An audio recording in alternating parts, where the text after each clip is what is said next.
Picture this. The year is 2014. Every middle-aged person around you is pouring ice buckets over their heads. Justin Bieber has every woman alive foaming at the mouth, and there's still a slight amount of hope left in this world.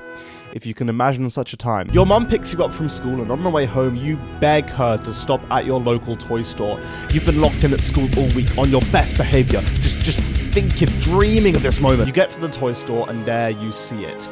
The Toys to Life section. You pick out the coolest looking Skylander, Disney Infinity character, or Lego, whatever. Go home, and as well as having a cool new action figure to play with, you've now unlocked a totally new way to play your favorite video game as you bring this toy into the virtual world. This feeling, this experience, I miss it so much, man. Toys to Life was such a revolutionary concept in the gaming world. Apparently the first game in this genre was UB Funkies in 2007. I wouldn't know, I was 1 whole year old at the time. And the premise of the game was simple yet genius, combining real-life toys, universally loved by kids, with the emerging gaming scene that would only grow more prominent in the years to come. Firstly, fantastic money vacuuming strategy for companies, but it was also so cool from a consumer's perspective. There was something so special about having a small little figure, insignificant at first glance, but knowing that it was so much more than that in a totally different world that you could access. But in a world that is becoming increasingly more and more digital, with material things disappearing right in front of our eyes, it is only natural that the Toys to Life genre wouldn't last forever. Kids nowadays who are the age I was when I played Skylanders don't care about the physical counterpart. They just skip straight to the virtual world where they can play steal a brain rot or something. I don't fucking know. And I find it sad, to be honest, because when I was a kid,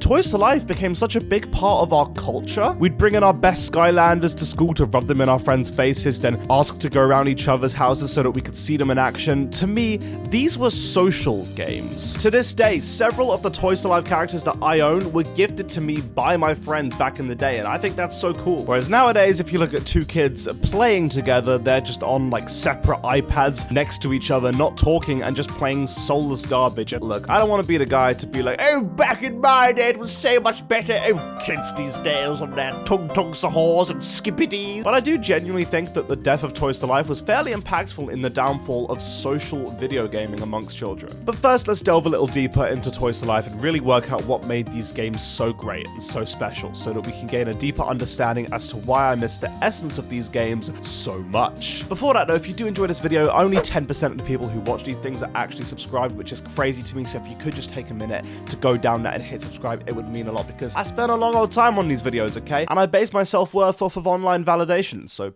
please, just subscribe, leave a like. I think it's safe to say that one of the most popular Toys to Life game series was Skylanders. Oh boy, even saying that name out loud makes me emotional. Set in the fictional world of Skylands, these games had you play as several elemental monsters, defeating villains, and I guess working to destroy this evil bald dude.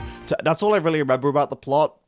In fact, I think that kind of just was the plot. The first game in this franchise was Skylanders Spyro's Adventure, which really wasn't Spyro's Adventure at all, they just wanted to use his namesake for sales. And right from the get-go, it's immediately clear why this franchise was so popular. The character designs. Each of the Skylanders was so unique and full of life, and every time you'd see your friend with a Skylander you didn't have, it would be like that meme of SpongeBob watching from behind the glass. To this day, I'm still jealous of the fact that my mate in year 2 had Zap, and I never got him. It was the only Spyro's Adventure one that I never had! You had some funny, goofy ones like Gill Grunt and Wrecking Ball, but then some genuinely awesome designs like Drobot, Dino Rang, Prism Break, and Sunburn, which was my personal favorite. And because of how great the characters look, it would encourage you to actually use them as action figures to play with, even when you weren't playing the actual game. I remember every night after my mum told me it was time to come off the Wii, I would sit in bed and make up stories with the actual figures, back when kids played with toys instead of just watching KSI Scream 6-7 over and over again. Additionally, they also had these little figures called level pieces, and these would let you unlock new areas, missions, and stories, sometimes centering around different characters, which is something that I believe Disney Infinity would later use as inspiration for their playsets. Also, yeah, as I've mentioned, you can play this game with other people. Playing this game with my sisters and raging at them as they dragged us too far to one side of the screen was a canon event, and was honestly my preferred way of playing. It was so fun picking out our favorite characters and then seeing them interact in the game. Add that up with a pretty engaging story, fun puzzles, and even better characters like the Goat Flynn, and you have yourself a winning formula. As I said, due to the incredible creative work behind these games, it was able to work in 2 different mediums. And they were able to do this while charging extra for the other characters. It was genius. However, I do think there was another reason as to why Toys to Life died so quickly, and that is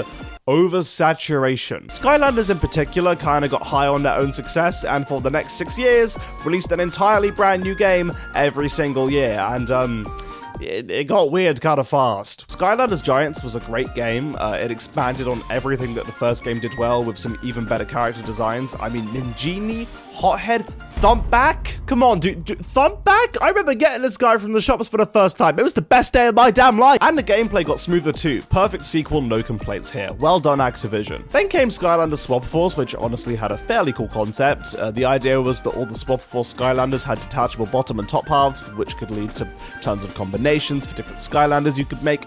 Sounds good on paper. Wasn't quite as fun to play. I got about halfway through this game and then I think I tapped out. Okay, I was 7 years old, right? I didn't have time for this baby shit anymore. I was snorting coke and having sexual intercourse. Then Trap Team came out the year after. I never played this one, but you trapped the villains in crystals and then played as them, I think. Okay. And then Skylanders Superchargers came out, which was Skylanders with cars. To this day, I've never known anyone to play this game. I've never heard a word about it. And I think that's probably for the best. But the franchise ended off, in my opinion, on quite a high note with Skylanders Imaginators, which introduced these like elemental crystals that you could use to literally make your own Skylander. Obviously, you couldn't have these made up Skylanders in real life, which would have made it amazing, but still, it's a cool concept. Then once the game started losing money, they tried to turn it into a TV series with a new Skylander voiced by Dan TDM. I'm not making that up. But I wish I was. For obvious reasons. Obviously. You're talking about your wings, right?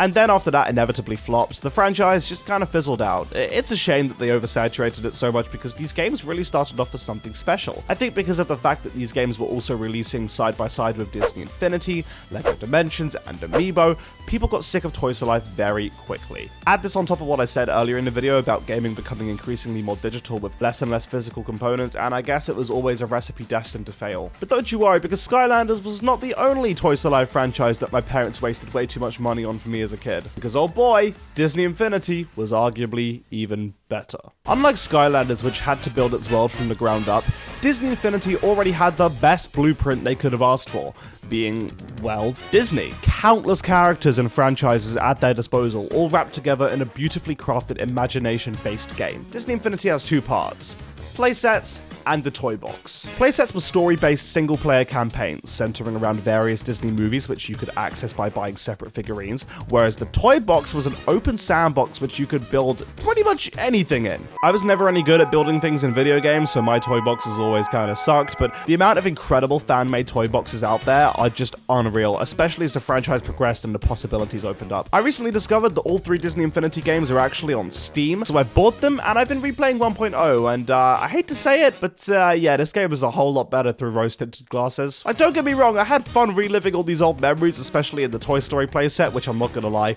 I basically lived in when I was 6 years old. I fucking love that playset, even to this day. But the rest of the game doesn't really hold up all too well. Especially in adulthood, I think the magic of this thing really wears off. But despite that, 1.0 was still a revolutionary game at the time, and the possibilities were quite literally endless. So many Disney properties to choose from and characters to sell, especially as Disney proceeded to pick up more and more IPs, just like Marvel, which ended up being the main focal point of Disney Infinity 2.0. I never actually played 2.0, I don't know why. I mean, I was never really a Marvel fan growing up, so I guess that could be it. But to me, it looked like a very natural progression of the franchise. And then 3.0 came out, and oh boy, this is the best game from my entire childhood. This game was my childhood. The main focus on 3.0 was Star Wars, and if I haven't mentioned it enough on this channel, I fucking love Star Wars. It's my favorite franchise ever, and this game had not 1, not 2, but 3 Star Wars playsets, along with 20 playable characters from the Star Wars universe. The Empire and Force Awakens playsets were good, although they were kind of retellings of the movies they were based on, whereas Twilight of the Republic was an original story set in the Clone Wars, and god, I played the shit out of that playset. But that's that's not all. Disney Infinity 3.0 perfected so many aspects of the previous two iterations. The combat was so much more detailed with individual skill trees for each character, unique movesets, and more. A lot of the playsets were really open with genuinely interesting side content for you to check out. The toy box possibilities became almost literally endless. There was even a really cool toy box based playset where you could play as any character from the 3 games, and I loved that one a lot. In my opinion, Disney Infinity 3.0 is the peak of the Toys to Life genre. Hell, my first ever YouTube video with my face in it was me advertising a petition to save Disney Infinity from being cancelled. If you've seen on the BBC News, they're thinking of stopping Disney Infinity. I love this game because it took the concept of Toys to Life and ran with it. Incredible character designs that make you want to play with these things outside of the digital world, compelling storylines, your own worlds to build, not to mention that you could find new buildings and set pieces to use in your toy boxes through adventuring through the playsets. It was all just kind of perfect. But like I said at the start of the video, 9-year-old Sam didn't just fall in love with this game because of its quality.